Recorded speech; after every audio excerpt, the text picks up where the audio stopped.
All right, we are live. Dynasty Evaluation Show.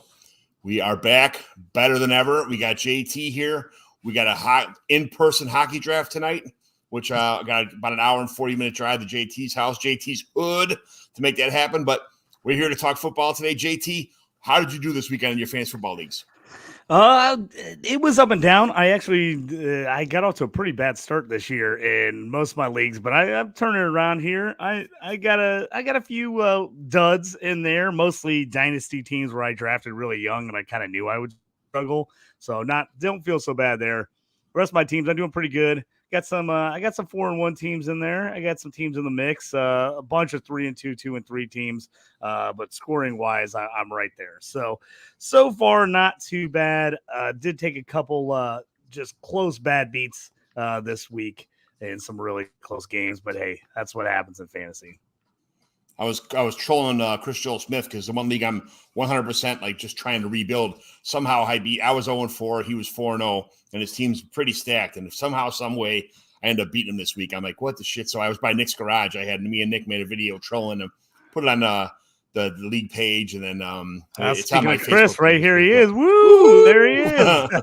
Chris, love you, man. Chris called me. He's like, "What are we doing this weekend?" I'm like, I'm going shooting with my son. I won't be back till probably 12 or 1 o'clock. I'm not gonna invite anybody over or have any kind of thing at my house. But I'll you can come by Nick's or do something. I'll let you know when I get back. And then I didn't get back till like probably 1 o'clock. So I went by Nick's for a little bit and that kind of stuff. But anyway, so we got a show today to do. We got 32 teams. We got to kind of run through them all real fast. Just kind of see who is overperforming, on your teams, who's underperforming, and who should you be looking at right now to add on, waivers or start trading for some guys on every team who haven't really had the opportunity yet, but are on, are the up and coming players for your fantasy football team. So we're going to do some alphabetical order stuff today.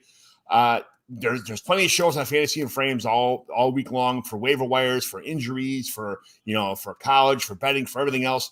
We're just kind of do our own thing here on the Dynasty Evaluation Show. So thanks for joining us. We are going to start with the Bears. So quarterback-wise, there's no competition here. It's Caleb Williams, obviously. He's not going anywhere. Bagent, maybe next year he'll go. We'll just kind of skip through that because Caleb's been doing great.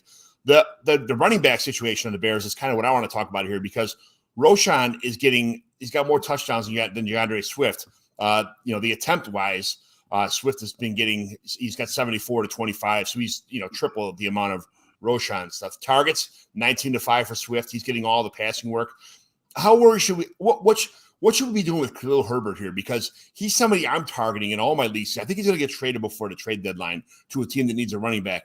If you had Khalil Herbert and you're just kind of pissed right now because he's only had 8 attempts and 2 targets, is he somebody? We all know that Khalil Herbert's a good running back.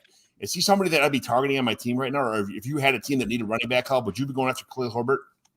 Yeah, I'm surprised that teams haven't looked for Herbert yet or trying to make a move. I thought the Bears would maybe keep him early on just in case of injuries, something would happen. But man,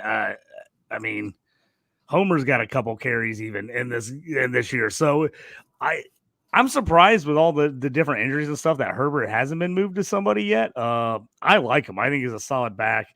Question is what the Bears could get in return for him because again, I think he's due to come up on a contract here anyway. So that's a tough call. I got a question today from one of my dynasty leagues. Somebody sent me a trade asking if I would move Swift for a third. I said, definitely not for a third. No. He came back, said second. I was like, oh, let me think about that second. I was like, I might do a second for him. Problem is in this is a league I got CMC, Warren, and Swift are literally my only 3 running backs. Yeah. So Warren's been out hurt pretty much the entire year. CMC, who knows at this point with him. So I'm basically starting Swift and whatever random guy I can get my hands on every week. So I'm like, my team's off to a terrible start. I'm trying to decide, do I throw in the towel? Even though I did make a run a couple years ago, I started like 1-4 in my league.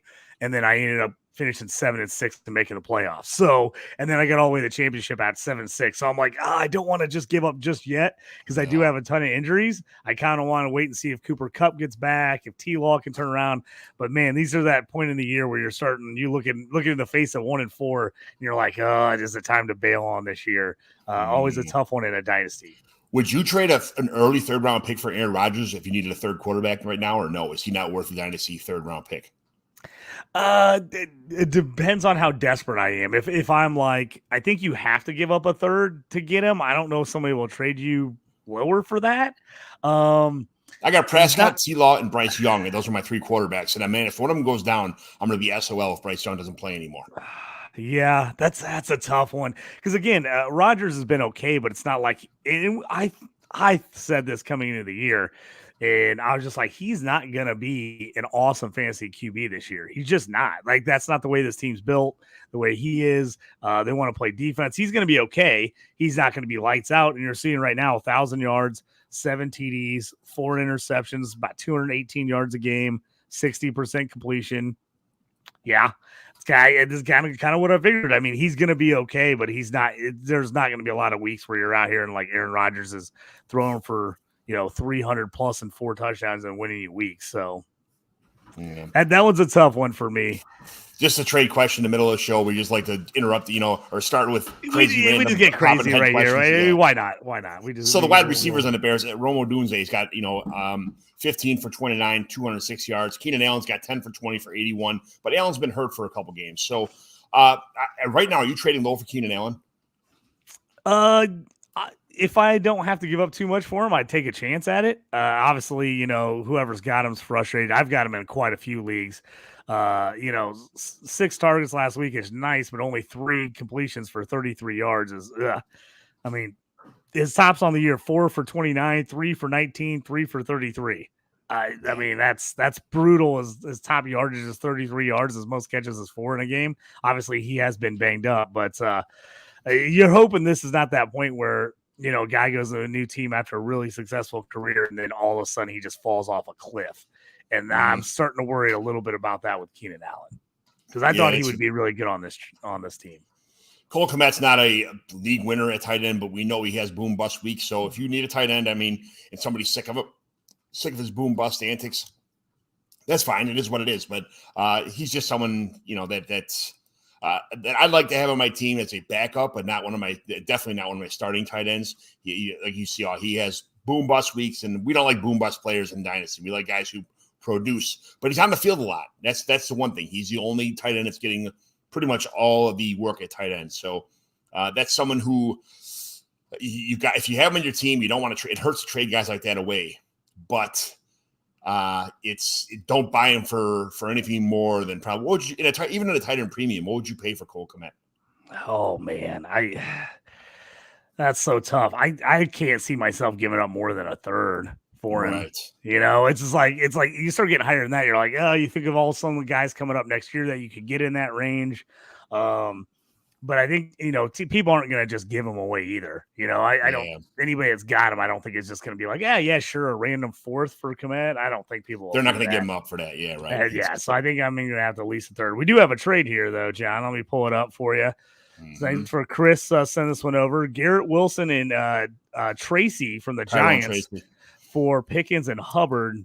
Which duo are you taking here, John? I'll let you start. I'm taking Garrett Wilson. That's not even. I've always liked Pickens. He's kind of in the back of my mind as someone I want on my team, but I think Garrett Wilson is just someone. He's got a lot of name recognition, but at the same time, I think Tracy's kind of on the up and up. I don't think Tracy or Hubbard are long-time dynasty assets. If we're talking about it, this is like a redraft for right now. Like Chris says, I'm going to take probably the Tracy and Wilson anyway. Just in this, even in redraft. So I'm going to take redraft and dynasty Wilson and Tracy side. Yeah, this one's tough for me. We know I'm a big Pickens guy. I like Pickens a lot, even though, we've had some bad weeks here and there.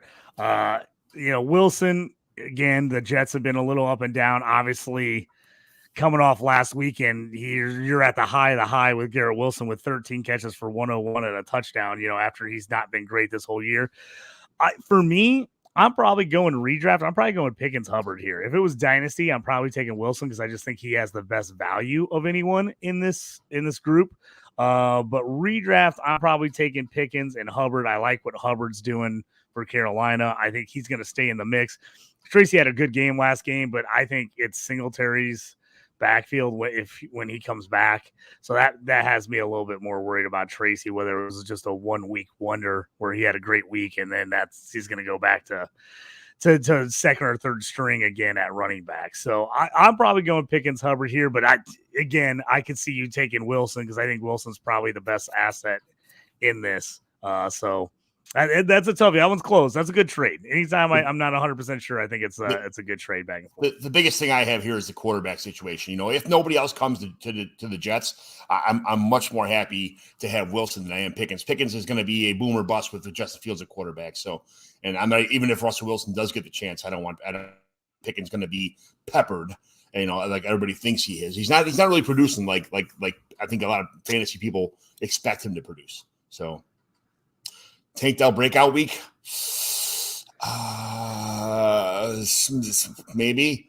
I know it's just so hard. It's like everybody's been waiting for Tank to kind of bust out. I was a little lower on Tank this year than everybody else just because of everybody being there. But with the injury news on Nico, if he is going to break out, you would think this would be the week. He should see a lot of targets. You would think, especially going against New England. But if I had him, I wouldn't be scared to play him this week because, again, at some point he's got to bust out. And if he's going to do it, I think it would be a week where if Nico's not playing, that looks like this would be the week for him to do something. Right. And Chris comes up and says, I gave up Wilson, took Pickens and Hubbard. You know what? Just because I think something or JT thinks something or Chris, you made this trade because you believed in these people's, abilities or what you thought was going to happen. It's your team. Eventually, essentially, I listen to me, listen to JT, listen to 1,000 other people, listen to all the stuff that all the facts, all the stats, you've been playing fantasy football for a long time, Chris. So that, one of us could be wrong at any point in time. Just because I think Garrett Wilson's a better player doesn't mean that all of a sudden he's going to get peppered with targets and just bury, Pickens. That might not happen. So what happens if Adams goes to the Jets with Rodgers and then all of a sudden Wilson's what? The second fiddle over there? What happens then? Then Pickens is probably the winner in this situation. So you never know what's going to happen. As of right now, the trade's 50-50, I think, in my book. So, we'll figure that out. In a week where both Patriots safeties might be out. So that's his. If Tank Dell does have that situation with both safeties, the Patriots still have pretty decent cornerbacks, but yeah, I get it. Like I said, if I had Tank, I'm probably playing him this week. You have to. I'm not worried about playing Tank this week. I'm playing him. So yeah, right. So we're moving on to the Bengals now. Joe Burrow, obviously quarterback situation. I think.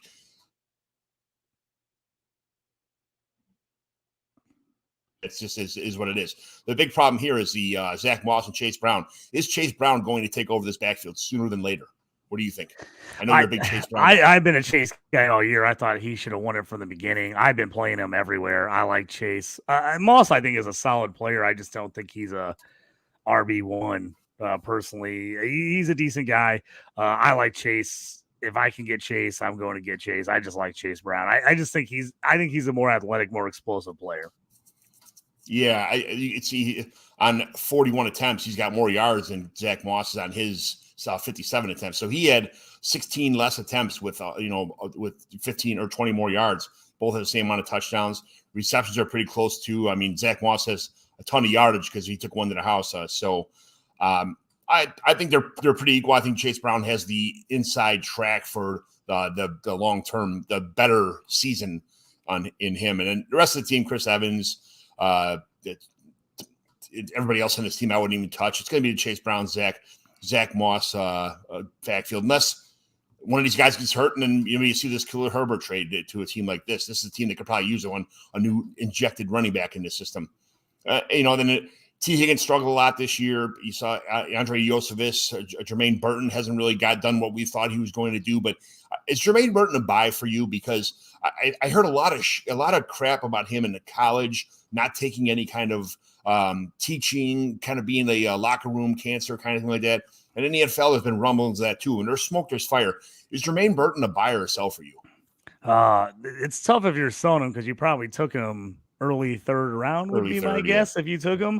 So I'm probably holding him to see what happens. But man, I didn't take a lot of them because I was worried about it. To be honest with you, I heard all those same rumblings, and I was like, oh man, I just was like, you already going to the Bengals with a lot of guys that like to complain about stuff. I'm like, geez, I was like, it's all you need is another guy. So I was out on Burton. I do have him in a few places. I took some other wideouts over him. But right now, I think it's tough to sell unless you had somebody that really wanted him in the draft and you sniped them and then they still really want him. Then I think you could maybe make a deal there. I just think it's going to be tough to get equal third round for. If you're out on him and you could get a third next year for him and basically trade out your third you took this year for a third next year, I think it's worth doing it. But I don't know if anyone's going to give you that with him basically playing in one game so far this year. He's a hold now, but if he's on your waiver wire in a dynasty league or, a deep redraft league where maybe one of these guys gets hurt, he'll have a chance. But Yosefis has been kind of playing a little bit better than a lot of people expected. So Burton is a hold, definitely, if he's on your team, especially with deep rosters. If you could buy him for a fourth from somebody, I would definitely do that. But, if you're trying to, don't take anything less than the mid-second or late second for Burton right now, because you never know what's going to happen. Tight end wise here for these guys.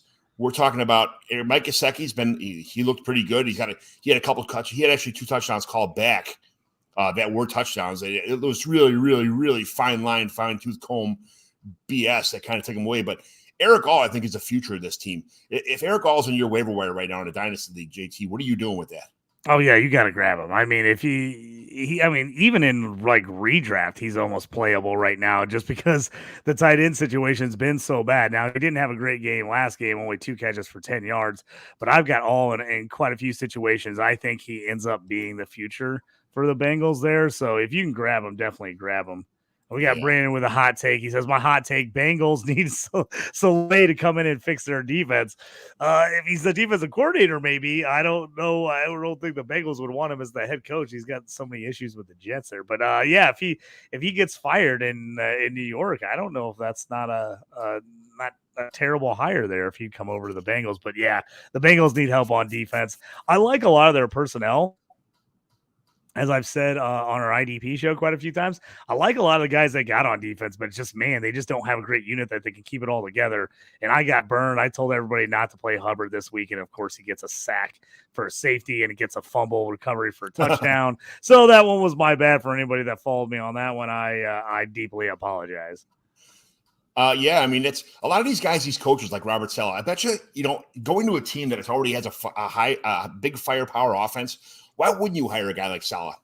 Hold on, I gotta sneeze. Oh, right.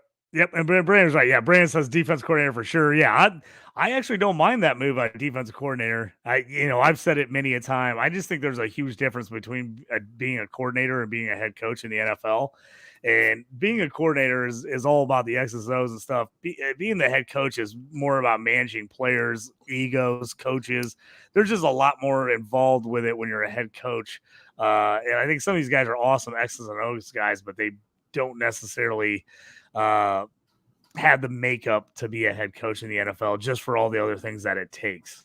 I think like guys like Lovie Smith, who are just absolutely fantastic defensive coordinators, but they never really made it. The Bears made it to the Super Bowl under Lovie Smith because they had such a good defense. The offense kind of sucked, but I mean, there's guys like that. Just stay a defensive coordinator more. Don't you can make decent money, pretty damn good money in the NFL as a good defensive coordinator. Just do that. Yeah, I think that's the way it is. Yeah, Brandon says Spags and Flores have had more success decors than head coaches. Yep. Yeah. Those are two guys that are really good examples. I mean, they have been really good as coordinators, but whenever they've got a chance to be a head coach, it hasn't necessarily worked out for them. We got a starter question here. Vince says, should I start T. Higgins or James Conner in flex this week? Higgins coming off his best game of the year. Finally got a little bit of playing time. Was able to get 83 and 2 touchdowns last week. Going against the Giants, man, the Giants most people have roasted the Giants secondary. Yeah, it would be tough not to start Higgins, though. I do like Connor this year. He has been very solid. Going against a pretty good Packers run defense. I'm probably leaning T. Especially if it's a PPR league, definitely full point PPR league. I'm probably leaning T Higgins there. Probably the same way. And especially in your flex. I think the kind of the rule of thumb is to always go to wide receiver in your flex spot instead of a running back. So I'm going to go with T. Higgins there myself also. So, all right, move on to the Bills. So Josh Allen took a pretty big hit last week. I don't know if you saw that or not. He banged his head pretty damn well. It looked like he did not like the Tua kind of like gang sign kind of thing, but it looked like he stiffened up for a second there. He came back on the field instantaneously, which I was surprised from with possible concussion symptoms. Right away they released him. I don't know if you saw that, JT, but is that something to worry about? Because a couple days, if these guys feel concussion symptoms like 3 or 4 days later, that's usually a really bad concussion. Are you worried about that at all? Yeah, whenever those guys immediately come right back in, I'm like, oh, they probably shouldn't have done that. Like, give them a second, just let them, gather themselves, let them do all the tests, let the neurologist guys on the sideline do all the tests, make sure they're good. But yeah, rough game for Allen. He almost cost me in a league that I'm in first place. His performance, I think he scored me like 5 points or something. I like almost lost. I like barely won. But yeah, he's taking some hits this year. He's getting banged around a little bit. And obviously, if Mitch Trubisky has to come in, the Bills are in big trouble. So hopefully he's okay, but that's definitely something I'd want to monitor and keep an eye on throughout the week to see if he has any lingering symptoms or something pops up later. Because sometimes that does happen with those where it's like guys get them, they sit out a couple plays, they come back, they're totally fine. Other guys come back, they don't really notice anything during the game, and then after the game they get some of those concussion-like symptoms later on. So that's definitely something I would I definitely want to keep an eye on. JT, this is my neighbor right across the street from me, Joe Castleman.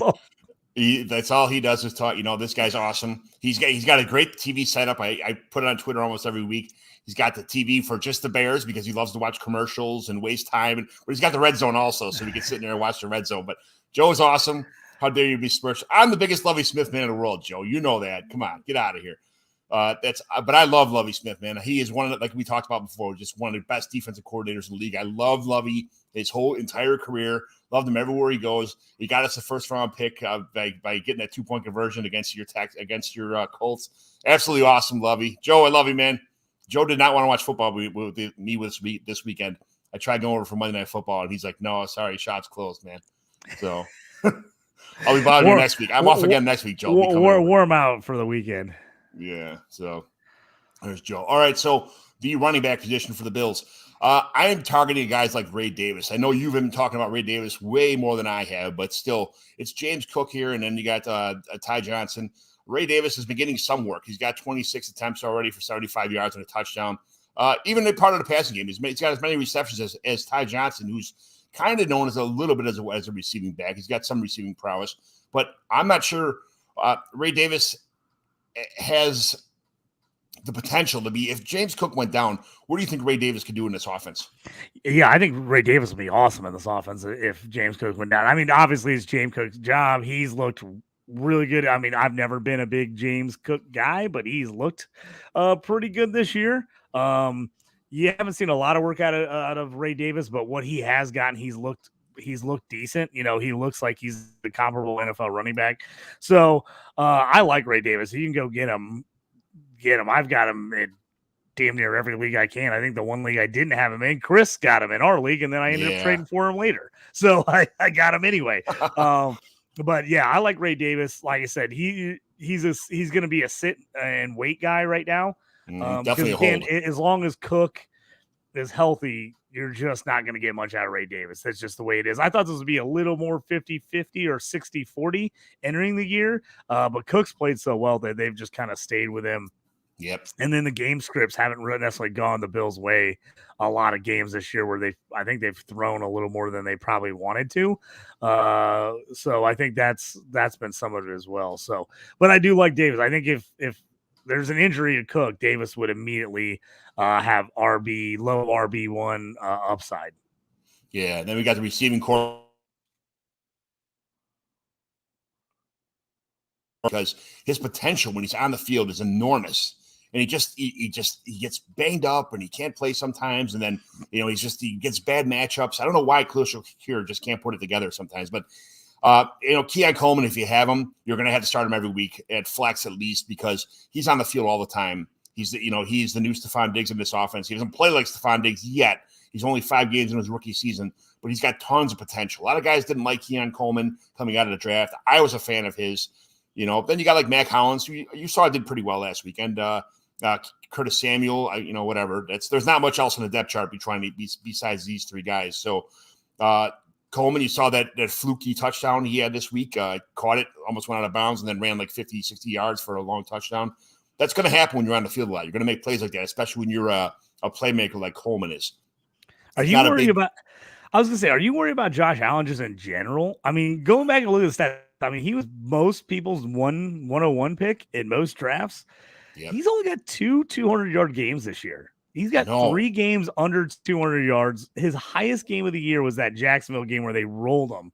He had 263 and 4 touches. But if you get rid of that game, he's got 1 200-yard game in 4 games, and he's got 1 2-touchdown game.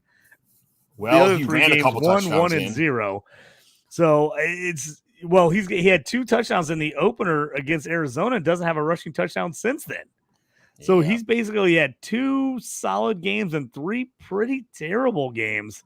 I mean, I'm not one of those guys I usually overreact to stuff, but I was like, man, or do we underestimate not having Diggs and some other guys on offense? Or is it just because this is not what we wanted out of Josh Allen when you took Josh Allen number 1 overall? I think their big plan was to use the running game a little bit more to keep Josh Allen upright. And Kincaid's only got 24 targets. Dawson Knox is staying in blocking, and that's fine. I mean, he's on the field a lot. They're trying to do his 2 tight end set deal because they don't have the receiving core to spread everything out. But I'm not sure this when James Cook takes over these games. I mean, they just let it be a James Cook game. Unfortunately, I'm not really sure how this offense is going to operate in the future, if they're going to make some changes or do whatever. But yeah, it's not a humongous fantasy producer that you paid for if you had to take him with the 101. But Mahomes was kind of killing you early in the season too, and he kind of picked it up last couple of games. But man, I think better things are on the way for Josh Allen. But is again just like the what do you call it? Like the Eagles quarterback, Jalen Hurts. A lot of stuff came on rushing production from last year. He had huge numbers rushing the ball, getting rushing touchdowns, Josh Allen, just like the tush push with the Hurts. And those aren't coming this year. Only 2 touchdowns. That's not what you paid for. You paid for probably 4 or 5 touchdowns at this point in the season already from Josh Allen. So, let's see. So, like we said, Kincaid and Dawson Knox are in here. You have to go with Kincaid because he's the pass catcher in this offense. He's the guy that everybody wants to go after if tight end's going to catch anything. But he hasn't been like the producer. Tight end has been like a wasteland in the league this year. So I'm not really sure what they plan on doing going forward with Kincaid. Yeah, I mean, they got to get him involved, but they got to get more involved than he is right now. I'm not sure what is the issue with them, trying to get him and draw plays up to get him the ball, but it's just not happening. So, and then you saw last week with the no Shakir, the offense just really, really struggled without him out there. So they've got to have somebody's got to step up for this team. That's for sure. Let's move to the Broncos here. We got Bo Nix going on here. Okay. That everybody was making fun of this whole offense, making fun of the coach about they let the other team take this guy so we can get Bo Nix and blah, blah, blah. He's actually looked pretty good, man. Like, I'm not going to lie. He's been looking a lot better than I thought he was going to be. I had the under in this game. I thought this game was going to be ugly as could be. And of course, then the Broncos light them up and killed my parlay. Nice job by them to put it to the Raiders. The Raiders are just, The Raiders are ugly. Brock Bowers was my guy in that game, though, so at least he played well. But yeah, I mean, Nix has been solid. I mean, 200 yards, 2 touchdowns on 19 and 27 last game. The Broncos are just doing enough. Their defense is solid. They've had some injuries, but they're doing just enough on this team to kind of stick around. They're another team with you just look at their wide receiver core and you're like, gosh, it's kind of amazing that Nix is doing anything with how bad this wide receiver core is. I mean, right. Courtland Sutton, who had a really nice year last year because Russell Wilson could throw the deep ball, has kind of become non-existent on this offense. Now, when Nix is not throwing the ball deep, it kind of killed Sutton. I mean, he's gotten targets. He just isn't getting much down the field. So it's been kind of tough for him. Troy Franklin, we finally had a Troy Franklin sighting. He was able to get 1 catch for 20 yards. So trying to get him finally involved in this offense. I mean, you get a little Mims sprinkled in with a catch. You got Troutman with a catch. You got Reynolds with a catch. I mean, little Jordan Humphreys with 2 catches. It's just like they're just throwing a mix of guys out there, and he's throwing it anywhere and everywhere. So I picked up Troy Franklin in 2 leagues this week because people dropped him, and I'm like, man, there's going to be a time. I'm not saying he's Michael Thomas, and it's not going to be the Drew Brees Michael Thomas connection, but those guys had a connection in college. So Bo Nix and Troy Franklin are something's going to happen at some point in time when they pick up this offense, because it's you can't have that great college experience come to the pros and just not have any kind of like relevance whatsoever. I understand it's a different playbook, different coaching, the routes aren't the same, that kind of stuff. But Franklin's going to, somebody has to step up, be the receiver in this offense, and I'm not sure it's going to be Sutton or Josh Reynolds or little Jordan Humphreys. It's got to be.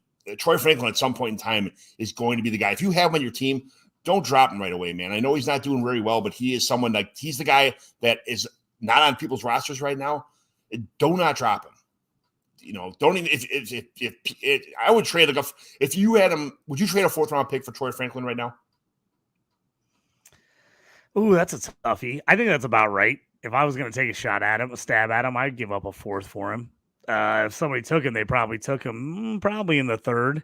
So I don't know, but if somebody's ready to bail on him already, it's worth the throwing the trade over there. See what they say.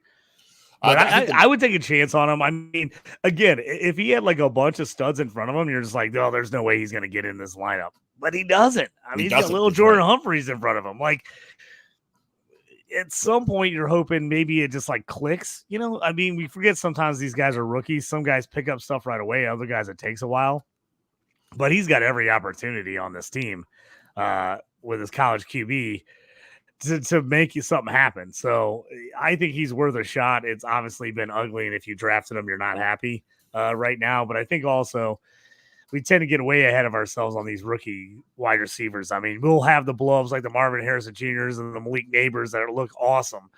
But more often than not, we get guys that don't do a whole lot their first or second year. But, I mean, the problem is Bo Nix has been a savior for this entire offense because the tight ends haven't been doing anything. The running back room, I mean, Javonte, are we supposed to be this offseason? I heard a lot of, like, back and forth. He's going to be the man. And then it was, they don't like him. In inside Broncos camp, they don't like him. It's going to be McLaughlin. It's going to be Batty. It's going to be somebody else. Audric Estime's been on the IR for the beginning of the season. So, but I mean, is Audric Estime the guy to target right now because his offense is not working? They're going to have to find some kind of spark in this offense. Yeah, I haven't seen an update on his injury, how long he's out and how serious that is. So I'm a little off on that one on Estime. I liked Estime all right coming out. I wasn't the hugest fan for him just because I thought he had to fit in the right team and the right scheme in order to like really be utilized correctly. Wait a second. He's Notre Dame boy. He can fit anywhere, dude. Knock it off. All right. I know. I was trying to be nice without ripping him at all. Yeah, I don't know, man. I've been kind of out on this Broncos team in general. I just didn't want a lot of these guys. I think I got Courtland Sutton on a couple teams. That's McLaughlin on our team or two. I think I have Javonte on like one team. Mm-hmm. Yeah, I'm not big into these guys. The 34 points last game obviously helped by the 100-yard interception return and some of those things. But Knicks has been okay, but I have a hard time thinking they're going to keep this up the rest of this year. Yeah. What is it? Is Knicks a sell now in a redraft league? If you had Knicks, he kind of like tapped out right now. Like, man, there's nothing he can do anymore. He's gone above and beyond. There's a time to get rid of him for a different quarterback. Sorry, what'd you say, John? If you had Knicks on your team right now, let's say in a redraft, would you be looking to sell him right now because he's probably hit his peak as far as that goes? I mean, he's been playing out of his mind. Yeah, I mean, if you're in redraft, I don't know, man. It'd be hard to get. I always have a hard time trading quarterbacks in a redraft, and it just teams are. A lot of people aren't. I don't know if anybody's really in the buyer's market for him, so I think that one's tough. If you went and got him in Dynasty, I think you're probably feeling pretty decent about it. I didn't get him because I just didn't trust him, but I think he's played better than I thought he would. Mm-hmm. Got another trade question here. Hey guys, in a redraft non-PPR league, should I trade Mason for A-Chain? My other running backs are Barkley and Gibbs. I'm 4-1. Man, Achane is doing terrible even when he's on the field. And again, he's had these injuries that for like a finally, like he's like a switch watch player. If anything goes wrong, everything goes wrong kind of thing with those speed players. Mason's been kind of tearing it up, man. I would you do that trade? Would you trade Mason for Achane right now? I wouldn't. I'd rather have Mason than Achane, to be honest with you. This is in a redraft, probably not. Here's the problem for me is, like, when is Tua coming back? Because this Miami offense looks horrid without him. I mean, when I'm looking at my lineup and looking at Waddle and Tyreek Hill and going, gosh, do I want to play these guys? Like, that's a problem. Like, when I'm like not sure I want to play them like that, I'm like looking at like really subpar players and being like, do I have a better chance of scoring more points with these guys? I mean, Achane last game, 3 carries, 18 yards. You know, I don't think it's an Achane problem. I think he's still good. I think the problem is trying to figure out, can Miami get it together? Mozart finally came back after being injured all year. He gets 19 carries, 80 yards in the first game. You know, and here's the thing. You talked about early in the year. These guys get hurt and Wright gets a chance. Is he going to start stealing carries? And he got 13 for 86 last week. Mm-hmm. So, I mean, that's my worry right now, is there is just so many mouths to feed in the Miami backfield, and Miami is not good right now. I'm probably staying Mason right now, especially when we have no word on what's happening with CMC. And if and when he comes back, I don't think there's any way Mason just goes away. Right. He's played too well. I don't think the Niners just all of a sudden start getting 20, 25 touches a game to CMC. So for me, redraft right now, and I can't even believe I'm saying this, but I'm probably keeping Mason. Yeah, I agree 100%. I don't think Achane is the answer for Miami, even when Tua comes back. So yeah, thanks a lot for the question. So that's we're at the Browns now. We move to Cleveland. Deshaun Watson, your boy, is about to get replaced by Jameis Winston. True or false? If it was me making the coaching decision, I would have Jameis in there immediately. 2 weeks ago. But again, if you're pulling Watson here, what are you saying? What's your long-term plan if you pull him? Is this a like, hey, let's try to get his head focused if we pull him? Or is this like we're admitting defeat and we're screwed? I mean, they owe him a ton of money for a lot of years. And again, it's like, what's his trade value in the NFL market right now? You got to think it can't be very good, not with the money that he's owed. I can't see anybody coming in being like, yeah, let's give him a shot. He's getting paid way too much for that. You need a guy to be good all the time if you're paying him that kind of money. This feels like classic Browns. It really does. Just an absolute shit show of a situation. I'm playing Jameis. If I'm trying to save my season, I'm playing Jameis. But it's tough. If you're the coach, you got to deal with the GM and everybody else who brought him in. And like I said, is this maybe we're trying to give him a wake up call, or is this like we're admitting defeat and we screwed ourselves and now we're just going to figure out what we can do from here? It's a toughie, man. It is a toughie. But Watson, I said he was toast before the year. I said he was toast last year. Man, he does not look like a guy that wants to be out on the football field. He does not have confidence. His team doesn't look like they have any confidence in him. These are the days I'm glad I'm not a Cleveland fan. I was hoping Watson would have a good year this year, but I already had Mahomes and Josh Allen on my team, and he was my third quarterback. So I'm like, all right, I traded Watson away to get the 108 to pick up Brock Bowers in a full point tight end premium league. Love that. Like, yes. I was like, yeah. So now I got Mahomes, Josh Allen, and my quarterback. My tight end is Brock Bowers. So that was a huge upgrade. I had a big void at tight end. So I had Watson in one league, and I tried all off season to sell him, and I got no takers. Like the only thing I got offered for him was like a 3rd round rookie pick, and I'm like, I don't like him, but I like him more than a 3rd rounder in a super flex. So, yeah, so I think I'm stuck with him now in that league. All right, we're moving to running back position for the Browns. Jerome Ford. Nick Chubb is knocking on the door about coming back. His practice window's been open. That means 3 or 4 weeks and then possibly come back. As much as I don't think Nick Chubb's going to come back and be Nick Chubb, I'm still afraid of Jerome Ford because he hasn't really been lighting up as much as I love Jerome Ford coming out of Cincinnati, man. He was one of my favorite running backs out of the draft. I thought he was super undervalued, but I just thought, man, he hasn't been producing like I wanted to be. 50 touch. That's, he's got 4 yards of carry pretty much. I mean, it's not terrible, but it just doesn't seem like he gets things going all the time. 20 receptions, 87 yards. That's just dump offs. That's 4 yards a pass catch. That's, whatever. It's dump offs out of the backfield. What are you doing with Jerome Ford right now? Is he a sell? Is he a hold? Is he a buy?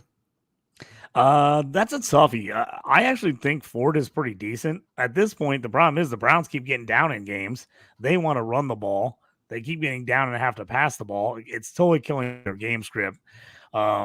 I think Ford has been solid. He's just, they're not getting the amount of carries in a game they'd like to. And then the last couple games, it seems like him and Foreman are almost 50-50 splitting. I mean, he's averaging 5.2 yards a carry. I mean, it's freaking good in the NFL. 5.2 a carry is great. The only problem is he only has 48 carries. So, I mean, he's only getting about 50 yards a game. That's a toughie.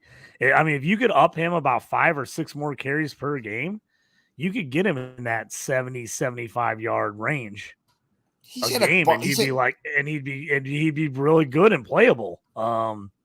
He's had a couple of long touchdowns which boosted his. I mean, it's 5 yards a carry that but he's got like a 60 and something else yard one. His long on the year is a 36 yarder. No, I thought he had maybe it was a screen pass or something like that. No, because he's only got 87 yards receiving too. So I could have sworn he had a long pass it just seems like he's having these like, how like some of the running backs have like 7 carries in a row and they get like 1 yard or minus 1 yard. And then you have one, 25 yard run. And it's like, oh, for the game, he's got, 5 yards rushing. And it's like, he had one long play that kind of boosted his stats. Oh, you mean the Rashad White run that totally screwed me the other day? Pretty much, yeah, exactly. 134 and a half rushing yards. He had 9 carries for 17 yards and 1 60-yard run. I'm like, you got to be kidding me. To me, the biggest problem for Ford is like, are they ever going to give him more carries? I mean, right now is most carries of the year was 12 in week 1 where he had a touchdown. Everybody knew that Deontay after that 7, 10, 10, 9. Like I'm saying, if he can't get 15 carries a game, it's just so tough if he's only going to get 9 or 10 touches a game.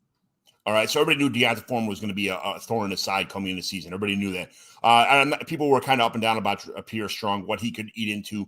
But the big factor the elephant in the room was, when was Nick Chubb coming back to take his if Ford's only getting that many touches right now and Nick Chubb does come back, what happens then? Are you dumping him right now? Yeah, that still looks decent. That's scary. I mean, that's a scary thing. If Chubb comes back and only gets 5 touches a game, 6 touches a game, that's enough to make a difference on these guys. I mean, huge. You look at Foreman again, when they were up against Jacksonville, he had 14 carries in the opener and he had 9 carries last week, 2 and 4 the other 2 games. Right. I mean, again, they want to get both these guys the carries, but also they get down in games and they're in trouble. When they start losing, they can't run the ball as much as they'd like to. And then I think teams are daring them to pass. They want to kind of stuff the box and they're trying to throw, and it's not pretty. Again, Watson doesn't have the worst numbers in the world, so I know it makes it sound like it when I talk about him. They're not the worst ever, but he has yet to eclipse 200 yards in game passing this year. He's got 5 TDs, but he's got 3 interceptions. He's been sacked with quite a few fumbles. So it's like he's not the worst quarterback ever, but he is when you look at the contract they're paying him. Like, I mean, the money they're paying him and what he's producing, I mean, you'd be better off with a 3rd-round rookie quarterback at this point. I mean you got Amari Cooper. A lot of time. Yeah. You got Amari Cooper who's a decent receiver who's really not, if you have him in your fantasy team, this is not something you're expecting. Only, 200 yards and 2 touchdowns in 5 games. But, I mean, that's Jerry Jeudy is people like Jerry Jeudy. People don't like Jerry Jeudy. I think his true colors have already been shown. Elijah Moore, these guys have so much, like, promise. Jeudy, Elijah Moore, David Bell and Cedric Tillman at one point in time were kind of like Twitter darlings or, like 2nd-round draft picks and just nothing. I don't know. Is it the quarterback that's called? If Jameis came in here, would all these numbers double? I think so. So here's I want to bring up real quick about Winston. This is what I told people. That last year in Houston, 4,800 yards passing, 70% completion, 301 yards a game, 33 TDs, 7 picks. Comes back. We know he had the suspension, missed all of 2021. 2022, he only plays half the year. 6 games in 22, 6 games in 2023, 5 games so far here in 2024. This is what I want to tell you. He's been showing us who he is. His stats are almost identical in these 5 or 6 game over the last 3 years. 2022, 58% completion percentage, 1,100 yards, 7 TDs, 5 picks, 79 QBR. 2023, his 6 games, 61% completion percentage, 1,115 yards, 185 a game compared to 183 a game, 7 touchdowns, 4 picks, 84% QBR. 5 games this year, 106 of 176, 60% completion percentage, 852 yards, 170 yards per game, 5 picks, 3 interceptions, 74.8 QBR. Yeah. So I know he hasn't played full seasons, but he has shown us this is the quarterback he is. This is who he's been now for 3 years. And everybody gave him the excuses, all the injuries, the sitting out, the rust. Okay, I understand those excuses then. Now what's the excuse now? This is just who he is as a QB. He's throwing for 180 yards a game, 60% completion, 7-4 interception ratio, and about an 80 QBR. Yeah. That's what you're getting out of Deshaun Watson. That's not good. It's not. It's just not good, especially what you're paying him and all the bad vibes around him.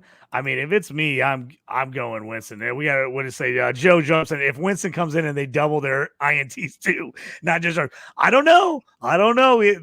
He might throw some more picks. I agree with you there, but hey, at least they'll get some yards to go with the picks. Right now, they're just throwing picks. Do you feel that dig from Joe? He knows what's going on. He knows I'm a Winston fan too. Do you feel that? I know he is. I know. I can feel it. And then we got what we got here? Will Jalen Poke blow up with Drake May? I don't think so. I don't think he's going to blow up. Poke right now, it feels like he's behind. He's one of those rookies. It just seems like he's really struggling to get the playbook, do what the coaches want. There's been a reason he has not run a lot of routes, and he's kind of been out. I really liked Polk coming in this year. I also like Javon Baker a lot, and he's been non-existent for the Patriots. Will Polk get better? Hopefully Polk, gets in there and May gets a young guy and he wants to throw the other young guy. I'm hoping is what we see what happens. But again, we just get out there sometimes. I think we get ahead of ourselves with some of these young players and expect them to just be great right away. Also, Polk in this offense, they're just playing as conservative as they can possibly play. I mean, conservative can be. I mean, Jacoby Brissett right now, 58% completion percentage, 696 yards, 139 yards a game is what he's averaging right now with 2 touchdowns and 1 interception in 5 games this year. Not lighting the world on fire, man. When that's the stats from your quarterback, how can you expect any wide receiver to put up any decent stats? Yeah. I mean, they just can't. They can't. I hope they open it up a little bit more with Drake May. It would be nice, but man, I am not playing these Patriots wide receivers for a while. I got to see something out of this offense before I can play them. So now we get to back on the track here. Njoku was the guy, our tight end, we're hoping for to make a difference in this offense for the Browns, and then he gets hurt again. I mean, this is the story of his life. He does great, and then he gets hurt. He does great, and he gets hurt. And now he's going to have an MRI on his knee. And it's like, man, I just traded for Njoku in 2 different leagues, too. And I traded a high second-round pick in both of them at a big tight end premium. And it's like, man, I got screwed this whole weekend. I got totally screwed on the trades that I had with guys getting injured. But hopefully nothing's wrong with Njoku long-term. But, I mean, he's the only – you're not going to go after Jordan Akins. There's nothing else on this team that you even want. So I don't know what they're going to do at that point in time. If Jameis has to come in here and just sling the ball, who cares about the interceptions? Who cares? What are you getting? Nothing out of Watson anyway? They have to make a change. They got to do something. This offense is stagnant. They had the playmakers. Are not making plays. Something's got to change. You're not going to call different plays.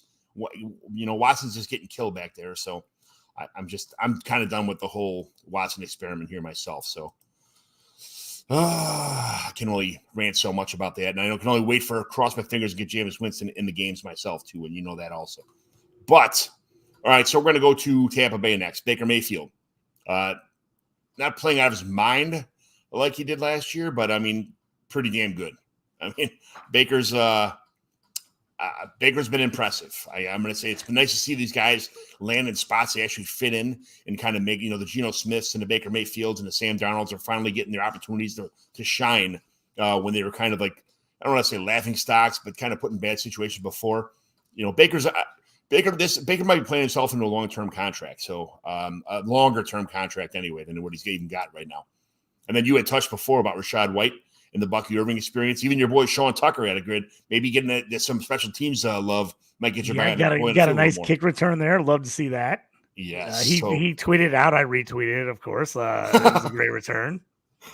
Why wouldn't you? That's your boy. I would love to see him get some more work, but me and Jorge at the beginning of the year, we had a big discussion. I think it was on Dynasty 365 about how much me and him did not like Rachaad White and why we didn't like him. And then a couple other guys on the show were like, no, Rachaad White's awesome. Love him, man. Look how what he scored. Man, his metrics are just so bad. He is just very average. I mean, if you take away, of course, that 56 freaking yarder was the only part I missed in a 6-team same game parlay, John. Yeah. That's was him going over on that one run. If you get rid of that one run, he had 9 carries for 17 yards. I think it was. I traded away. That's what he's basically been doing in every game. 15 carries, 31 yards, 10 carries, 18 yards, 6 carries, 17 yards. I mean, he's right around 2 yards a carry unless he breaks out a big run. And even the receptions, that's where he made his money last year. 6 for 75 in the opener. Okay. Since then, 1 for 5, 5 for 18, yards since then. 2 for 35, 3 for -6. Yeah. He is the least efficient running back in the league. And you could see now that they have anyone to put in for him, Bucky Irvin, who had one of the worst combines we've ever seen. Bucky, a guy I loved in college out of Oregon, but just did not put a good combine together, is showing that he can play football. And he's right now, I don't know how he doesn't just keep getting more touches. He just looks better than White when he's on the field. He makes more plays. He makes more guys miss tackles. And even though they're probably pretty close to the same speed, Bucky looks quicker and faster to me. I like Bucky Irvin over this. I'd still would love to see Sean Tucker get in the mix here. Those dreams might be dying. They might be, but Bucky Irving just kind of sees the holes better. He can see the field better. He between the tackles wise, you could just tell. You could sit back and not see the numbers or anything on a jersey and just tell who it is, Bucky Irving or Rachaad White with the ball in their hand. Yeah, there's that much. I mean, he makes the guy shake. He makes a move, and it's not like he gets an extra 10 yards, but he gets you an extra 2. Right. You know what I'm saying? So it's like he's getting that where White might get tackled on that 2nd down and 3 after a 2-yard gain. Bucky gets that extra yard or 2 and gets you 3 or 4 yards and gets you the first down. Mm-hmm. So it's not a huge difference, but I did watch their Thursday night game pretty closely, especially because I did have that my JT parlay play on that. And it really, if it wasn't for that one big run from White, he looked horrible the whole game. Everything else he did was bad. Yep. I traded him away at the beginning of last year. In every league I had him in, Rachaad White, and he went absolutely nuts by catching the ball 1,000 times, and that's all he did. Towards the end of the season last year, he started running the ball a little better, just finding holes, getting some yards actually. And it's like, man, if he's going to get yardage on top of the receiving, this guy's going to be unstoppable. And then, I wasn't going to trade back for him, but this year he's kind of showing. Well, he was just he was a pure value play for the fact in that he just got so many opportunities because they didn't have anybody else. So catching the ball, running the ball, even though he was a crazy inefficient, they didn't have anyone else, so he just kept getting touches. And that's what helped him score so much last year. I was like, there's no way if you get anybody else in there that he continues to get that many touches. And we're already seeing he's not. Now he's basically in a 50-50 split with Bucky Irving at this point. So Chris Godwin's my favorite, probably one of my favorite receivers in the NFL. One of my I traded him away in like 3 or 4 leagues this year because he gets hurt every year. He's got something going on. And this year he's going ham. It's like, damn, why does this happen to me all? I got the golden touch for like getting rid of guys when they're about to go nuts. That's kind of my favorite. If you trade with me, whoever you traded for is going to go absolute nuts on your team. So, you're welcome, all the guys who got Chris Godwin for me. I did not want to trade him. I just kind of like out of necessity almost for my heart, just feeling sorry for myself because Chris Godwin gets injured every year. Had to get him. But the only guy on this team I would want to go after, obviously it's Godwin's and Mike Evans, who are the main beneficiaries of this passing offense. Would you go after Jalen McMillan or Trey Palmer? Because I'm going after Jalen McMillan. He's already shown on the field that he can actually do things. Palmer's Palmer's done decent too, but I think McMillan just looks like a better player when he's on the field. Yeah, I like McMillan better than Palmer. I actually just made a McMillan trade. We'll see what you think about this, John. I'm in a win now in a Dynasty league where I'm in first place, and I need a flex play on a pretty regular basis. I traded McMillan straight up for Darnell Mooney. What did you say? It was a redraft? No, it's a Dynasty league, but I'm in a win now. Pretty much have an older team. It's a deeper league. Like I'm really struggling to find like quality flex plays, and I like Jalen McMillan for the future, but he was like a one catch a game guy. I couldn't get in my lineup, and I was like, man, I really need a strong flex play. I got offered Mooney for McMillan, and I was like, you know what, I'm taking it. So I was happy with it. He had a huge game. He helped me win this week in my game where Josh Allen absolutely murdered me and almost cost me the week. Yeah. You know what sucks is us in Chicago saw Mooney for an entire year be nothing but a decoy behind a running quarterback in Justin Fields, and it gave us all a real bad taste in our mouth about everybody's MFing him saying, oh, Mooney sucks, Mooney's this, he can't, the balls weren't accurate, he wasn't catching anything, and now he's in an actual position to catch the ball with a decent quarterback when your quarterback throws 500 yards, of course everybody's going to look good, but I mean Mooney has been looking really, really, really good, and I was like almost playing hot potato with every league I got him. I trade him away. I trade him away. If I would have known that he was a great prospect, I mean, good coming out of college, a lot of never panned out, and all of a sudden, boom, he finds himself on a good offense, and here we go. The Mooney show. So whatever. That's I don't know, man. I like that trade. I love that you got Mooney, but I mean, I wouldn't have, and I wish I would have kept him on a couple leagues. Those are ones I wish I would have definitely held on to my guy. But I want McMillan here too. And then the third beneficiary in this whole offense is obviously K-Dot, and he's just slow and steady. If he's a nice guy to have in your team because almost every week what you're going to get from K-Dot, and he's a good possession receiver, just gets the ball, gets you fantasy points, and that's it. So after those three, after the Godwin and Evans and K-Dot, and that just you got some possible future hopefuls in Jalen McMillan, and that's about it. So. Next team we are going to the Cardinals. So what do you think about the Cardinals this year? Because I'm kind of not that I'm surprised, I guess to say, but what did you think Kyler Murray was going to do? Because I was expecting Kyler Murray to be decent. If you're evaluating Kyler Murray right now, what do you got? I was worried about the Cardinals because I was like, I think their defense is terrible. I thought their offense would be pretty good, and it would be an interesting year. So far, they are most helter-skelter team. I mean, they're all over the place. I mean, you got a 6-point loss at Buffalo where they're right in it. They come back, absolutely blow out the Rams 41-10, then play a really tough, close game against the Lions and barely lose by a score. Then they get absolutely blown out by Washington, and then they come back and upset the Niners. I mean, this team is all over the place. I literally don't know what to expect week from them. Whether they're going to play good, they're going to play bad, they're going to blow somebody out, they're going to get blown out. I mean, this team is all over the place. Kyler Murray's not been bad. Here's the thing is I think it's crazy, but we have to readjust our kind of our expectations for QBs and fantasy. Mm-hmm. Nobody's been a 3 touchdown a game guy. It just isn't. It's not happening this year, and we just like kind of have in our heads that like those should be a norm, and those things are not happening. A lot of guys are throwing like 200, 215, 230 yards this year. Hopefully, you get one TD, maybe two out of them. I mean, we're just not seeing those huge blow up games from guys anymore. So, I mean, Kyler Murray, he's been solid. You look at the overall stats. I mean, he's completing 68% of his passes, second highest in his career. He's got just under 1,000 yards passing, 7 touchdowns to 2 picks.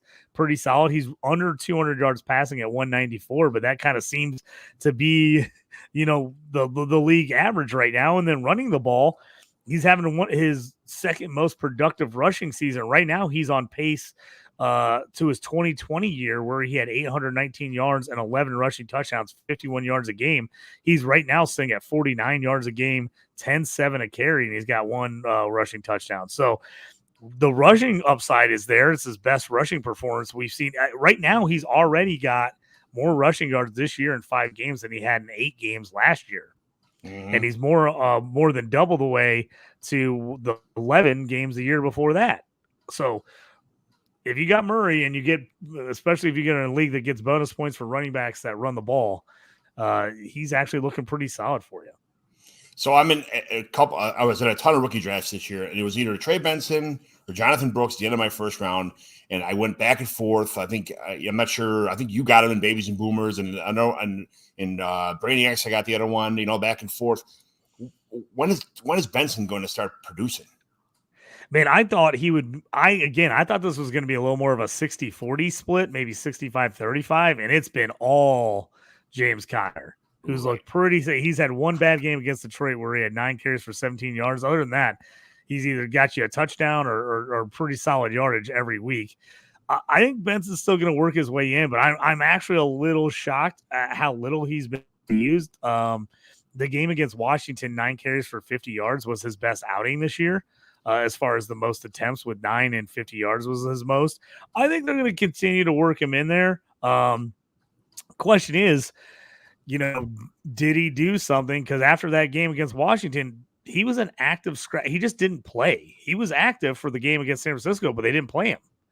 So, is there something going on with coach staff? Did he do something to kind of get punished and they decided to dress him but just not play him? I don't know. So that one's got me a little worried that there's not a lot of talk about why he just didn't play.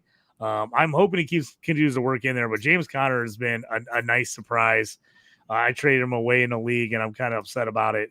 And then Marvin Harrison, you haven't thrown the ball a ton, but a nice solid start. He's got the one monster game where he had 132 touchdowns. But he's got 4 touchdowns in 6 games, and he's got, other than that opener where he had 1 catch for 4 yards, he's got at least 2 catches. It's 2, 5, 5, and 4 in the other games, 36, 45, 64, and 130 yards. So he's working his way in there. He's been good. I know McBride's the one everybody really wants to see start stepping it up, as he's kind of off to a slow start this year, but 6 for 53 in the last game, 9 targets is what you like to see. So I think McBride's getting ready to come back around. Yeah, absolutely. Absolutely. Got a couple questions here. You want to hit those up? Yeah. So I got him here. We got JJ says, teammate just offered Josh Jacobs for Kyle Pitts and Tony Pollard. What do you guys think?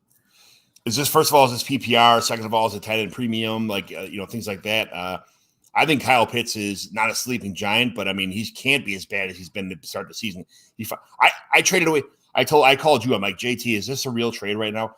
I got a 2025 Devy depleted first and a Devy depleted second round pick for Kyle Pitts, which is pretty much nothing in the grand scheme of things. And then I had no choice but to heckle the person I traded from. Like, man, this Kyle Pitts guy's awesome. I wrote on a message board in the same league. Like who would trade this guy away? But okay, so John, we got a little more here. So it's a full PPR 12-man league.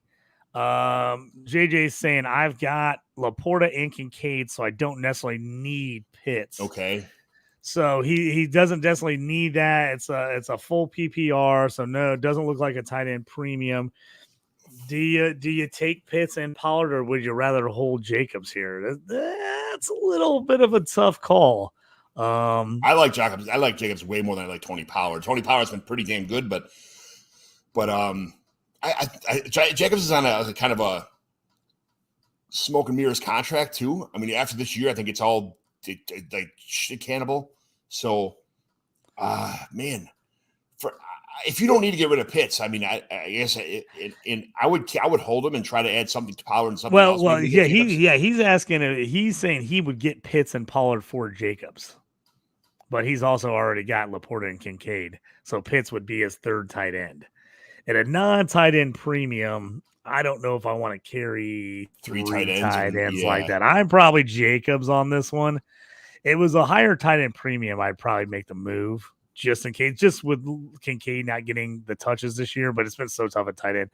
I probably hold Jacobs, but Pollard's probably not that far behind Jacobs in value. It's probably a fairly equal trade, but I'm probably keeping Jacobs. Yeah, I'm probably on Jacob's sides myself here. So, yeah. So we got another one here. This from Jordan. It says, should I trade Mason and JMO for Kenneth Walker?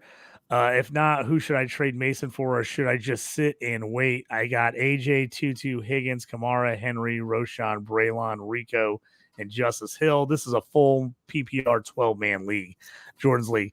Would you trade Mason and Jameson Williams for Kenneth Walker? I do like Kenneth Walker a lot. I love K9. Are you sold on Jameson Williams, or do you make this move and get Kenny here? It looks like he's got Kamara, Roshan, Henry, Rico. He's got Kamara and Derrick Henry, but I would mind little Kenneth here. Wideouts aren't as he's got AJ Brown, Tutu, and Higgins, so he's a little weak at wide receiver. That's a pretty good receiver. Yeah, that's a toughie with JMO with the receiving core he has. Makes it a little harder to get rid of him. To give up JMO there. The problem is who's going to score the most points with one roster spot. That you're looking at the potential of two different roster spots here, but in an individual roster spot, are you going to get more? You're going to get like 17 points a game from Walker and only like 12 and 8 from Mason and JMO, like kind of thing. Like that's who's going to get you the most. Who do you want in your starting lineup? You want a combination of Mason and JMO, or just Kenneth Walker scoring more than both of them guys combined? That's where I'm at. I guess I take Walker. Because I think I like Walker the best. He's my favorite player in this trade. I'm taking Walker. So if you feel like you can afford to give up JMO and you can maybe make some moves at wide receiver, or if you're in a league that only starts 2 wide receivers and you're maybe only doing a start 9 with like a kicker and a defense, then maybe I go there. I like Kenny Walker, man. It's hard for me not to take Kenny. I just think Kenny's really good, and I think Seattle's going to keep getting him touches. 100%. I'm going Walker here. It's not I'm not going to say that it's not close, but I'm going to go I'm going Kenneth Walker here myself. Yeah, absolutely. Oh, and JJ says he's giving Pitts and Pollard to get Jacobs. I like Jacobs. Like I said, he's got Kincaid and Laporta already, and it's a non-tight end premium. I'm thinking Jacobs. I give up Pitts and Pollard for Jacobs. I have no problem making that move, JJ. Yeah, take Jacobs on a better team. He's going to have more volume, that kind of stuff too. So, yeah, absolutely. Thank you for the question. No, absolutely. Thanks, Jordan. So, where are we at here? Yeah, we already talked about McBride. So, we're going to move on now to the Chargers, which I don't it's a different team whenever all the pieces aren't on the field at the same time. Herbert hasn't really been himself, that kind of thing. It's kind of hard to judge a team. I think after this, after their bye, maybe he's going to come back a little bit better. But what Justin Herbert, everybody kind of knew that he was not a top 5 quarterback. And when you're not a top 5 or top 7 quarterback, number like 9 or 8 or 9 all the way to like quarterback 16 is pretty much the same. So at this point in time in your fantasy football career or fantasy football team's life, are you going to try and trade Herbert to try and get something else, a different, maybe a little bit lower quarterback and a different piece for your team, or are you keeping Herbert? I like Herbert. I think the thing is, if you had Herbert, you had to go into the season knowing like, hey man, the fantasy production is probably not going to be there. Yeah. This is going to be a team that wants to run the ball. They're working in a lot of new wide receivers. They basically got rid of all their experienced wide receivers, and then they got in here, and their only experienced guys they had on their team were new guys other than Josh Palmer, and then Palmer was hurt. DJ Chark comes in, he gets hurt. You got Quentin Johnson's only a second-year guy. You got the rookie McConkey. I mean, you knew there was going to be some growing pains with this team. So if you can move Herbert and you're good with moving him and you could get some solid pieces in return, I don't mind it. I'm holding Herbert. I just think his value is going to go up. I think it's just low right now because people are down on this team. He's got the ankle injury. When he's played, he's looked good. The question is just like, how much are they going to let him throw the ball? That's been tough. I mean, he's averaging 144 yards a game passing. Terrible. Yeah. Now he's completing, almost, what is it? Let me look here. I think he's about 70. He's at 65% of his passes. So not terrible, which is right about his career average is at 65%. But you're looking at a guy who averaged 289, 294, 278 the last 4 years, and then 241 last year before he got hurt. Like this is a guy that was throwing, he's throwing half of the yards he used to throw per game. 5 TDs, just 1 pick. I mean, the QBR is still there. 96 is right around his career average. So I don't think he's necessarily been a bad QB. I just think the opportunities haven't been there. He hasn't been able to throw a bunch, and he doesn't have the wideouts to kind of really help him out as far as catching the ball and making plays and getting extra yak yards. So I'm still in on Justin Herbert. I still think Justin Herbert's really good. You just haven't seen it. So if you were to trade away Justin Herbert to get Trevor Lawrence and let's just say Kyle Pitts, like, would you do something like that? Oh, man. Usually I would say yes. T-Law has been so bad this year. He's been killing me. He actually finally stepped it up against the Colts, because that's what the Jags always do, is they win at home against the Colts. We knew that was going to happen because they had such a tough start to the schedule. Things are going to open up now, you know what? I would definitely consider that move.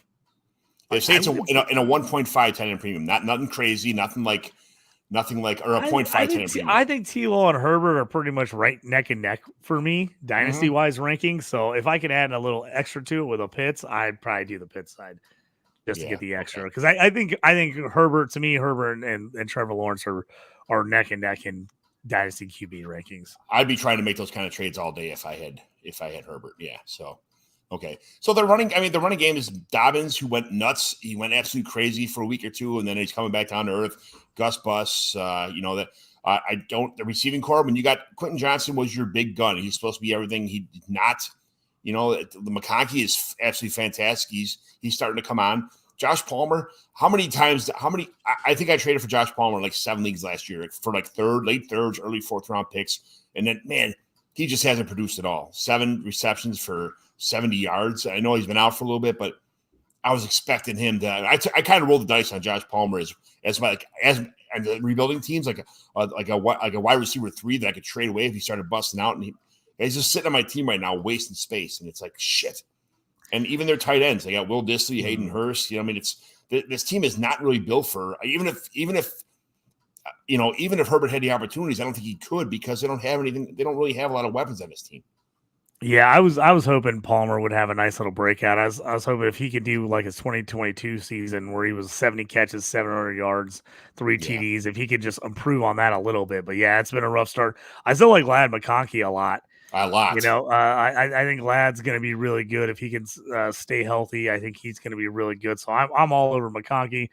I've got Quentin Johnson in a few leagues, and it was more like, oh man, he was like free. I was like picking him up off the waiver wire, or like I got him in some places like super late where I got him like damn near last pick in my draft. Had those couple good back-to-back weeks. You're going to see the good and the bad with him. It is. I mean, 1 catch, 9 yards last week. It's, he's still learning. I think he was one of those guys that we kind of thought as a rookie he was going to take a lot to kind of get better. I wasn't a big Johnson guy coming out. I'm giving him a chance. At this point, you can't get anything for him. If you got him on your team, you might as well hold him and see what he can do for you, because he's going to get opportunities. Again, we just said it. They don't really have anybody else. Like he's going to have to be on the field as long as he's healthy. I'm in a 32-team league, and I traded a mid-second round pick for Quentin Johnson, a mid-second 32-team. That's like pick 64. Yeah. Like a 5th round pick, as far as that goes. So, yeah, why wouldn't I do that, But it's worth a shot, man. If you get him, especially if you're in like any kind of league where you need that extra depth, or like best ball where if you get him in your lineup, he's going to actually score you points. Yeah. All right. So let's make the Chiefs the last team for today, and then I got to drive 2 hours to your house to make this draft. It's already an hour and 15 minutes. We'll fly through a little more tomorrow, but the Chiefs, we're going to walk away here. Is Juju Smith the new Rashee Rice, the old Rashee Rice, and the new Rashee Rice now that Rashee Rice is not around anymore? Man, I love to see the Juju breakout. Juju is one of my favorite guys. The downfall has just been brutal for him. How quickly he's just kind of tanked.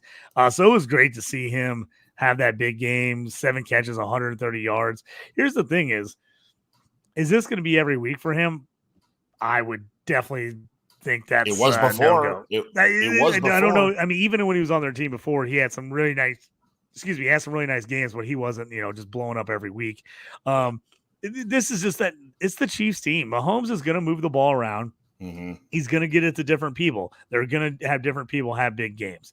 It's going to happen. Believe me, we're going to have a couple Worthy games where Worthy does exactly what Juju did today. We're going to get a game where like Hardman or Justin Watson has a big game out of nowhere because that's just what they do. Mahomes finds different guys. He makes it work. I'll tell you what, I mean, for everything Mahomes did and looked pretty good last night, he's another one. I mean, we just got to start realizing that these guys are not throwing for 1,000,000 yards anywhere. Yeah. 331 was his tops of the year last year, and he didn't have a tops of the season so far, and he didn't have a touchdown. So, I mean, these QBs are not putting up the stats like they used to. Defenses are kind of trying to keep things underneath, trying to make teams really work it all the way down the field. So I like Juju. I have him on a couple teams. He's awesome in a best ball. I have him in a best ball league, and it was great because he counted last night. But if having to start him every week is going to be tough. I had him in a couple leagues last year where I ended up having to start him a lot of the year, and I just got burned, left and right. And so he's going to be a tough one to start. Obviously, play him next week. Try to build off this momentum. But after this one, you got to play him now and just see. Oh, never mind. Chiefs are on a bye week next week, so don't play him next week. Don't play him this week. I take that one back. But it's it's going to be one of those things. I just think you're going to have some chances of some pretty big games, but I also think you're going to get a couple 2 catches for 11-yard games in there as well. Question of the day here. Are you going after Noah Gray right now, or is he just kind of a fill-in while like Kelsey still? Do you think he's the future when Kelsey finally hangs it up, or is there going to be a different tight end? I don't think Gray's the future. I think Gray's decent. I like him okay. He's a better real-life player than he is a fantasy player. I think he's okay. Again, I'm not sure it's just a one. Oh, as soon as Kelsey's gone, Gray just steps in and becomes this replacement for Kelsey as an absolute stud all of a sudden. I'm not sure I see that. I mean, we're looking at this his 4th year in the league. His best year so far, 28 catches, 300 yards back-to-back years, basically. Yeah, but you're playing behind Kelsey. And you're playing behind Kelsey, so I understand that as well. Man. I mean, I think he's going to be an okay player. I don't think he's going to end up being Kelsey. You know what I mean? I don't think he's going to put up those types of stats. I feel like Kelsey had a big game last night on necessity, but I feel like they were transitioning Rashee Rice to be like the heir apparent to like what the offense is going to look like after Kelsey's gone. So yeah, I get it. John, we got one more trade here before we get out of here. Jordan jumped back and he says, I got another question for you guys. Would you trade for Marvin Harrison Jr.? I got Lamar, Henry, Kamara, Mason Chubb. I mean, if you can, absolutely. This is a team where he's got Tutu, Higgins, J-Mo. If you trade away and get trade Mason or Pitson and J-Mo or whoever you were going to make and get Jacobs, I would go get Marvin Harrison Jr. Now, what you're going to have to get up to get him is going to be the question mark. I mean, if you can give up Tyreek Hill and Alvin Kamara right now to get and Robert Harrison Jr., would you do that? T. Hill and Kamara. Ooh. If my team is not playing well right now and I'm building for the future in a dynasty, for sure. No brainer. Yes. Because Tyreek, I think, is, you're still going to get a year 2 out of him, but we can see his value when 2 was out is not good. Kamara's playing great right now, but, he's already almost 29, 30. So he's getting up there. If I can make a move for Marvin Harrison Jr., I would do it. Now, just looking at your roster just off the top here, I'm not 100% sure who you could give up to get him. If you're in win now, I'm not giving up Henry. If you're in win now, I'm not giving up Kamara. If you're in win now, I would definitely give up Mason. I would give up Chubb. I would give up Rico. I would give up Braylon. I'd give up Justice Hill. Oh, it's Justice Hill. Sorry. I thought it was Tyreek. It goes on the second line. It's Justice Hill. I would definitely give up Justice Hill. I'd definitely give up Roschon Johnson. He's 5-0. Okay, he's in a win now. Yeah, man, So, that's a toughie. That's a toughie. Yeah, you'd have to hope somebody was like desperate, and you could do like a Chubb, JMO, Kincaid. I'm telling you But right now I to trade don't. draft picks away if I was you. I would But trade my yeah, but 101. I'm not sure that would get it for you. If you got something that's got MHJ, man, yeah. JMO and the one. Let's say he's if he's smoking it right now. JMO in your first round pick next year for MHJ. You think you think other guy would even take that? Ooh, seeing as you're 5-0, they'd probably turn that down. Man, that's a toughie. I'm trying to come up with ones I think would be legit for you. AJ Brown would be the top one, but I don't know if I want to give him up. Man, it would have to probably take some kind of combo of draft pick and running backs, running back, wide receiver, wide receiver, tight end, something. AJ Brown's a big dude, and when those guys go down, they go down fast, man. So I'm not saying that he's going to do it on now. He's still only 27 or something like that, but I mean, he's 5-0. You have to go with the upside of AJ Brown right now, but you're not going to get too. Higgins is a possibility, but he hadn't played good the first couple weeks of the season, so it's kind of hard. I'm saying he just got the 2 touchdowns. If you could move Higgins, like one of your running backs, maybe Mason or Chubb, and then maybe one of your tight ends, Kincaid for sure. I could see that move. Like they were looking to build, and you can go, oh, I'll give you Higgins, Kincaid, and Mason for MHJ. I would try that. Not sure if it's enough, but I'm not sure it's enough for 2. But at the same time, like I wouldn't sacrifice my future for MHJ if you're 5-0 right now. Because look at if you win this league this year, you pay for the next 7 or 8 years of your fantasy football league. So is it worth having MHJ or is it worth playing for free the next 7 years? So you have to look at it that way. If you get Harrison Jr., are you going to win this year? That's where I'm looking at. What can I give away and still win this year?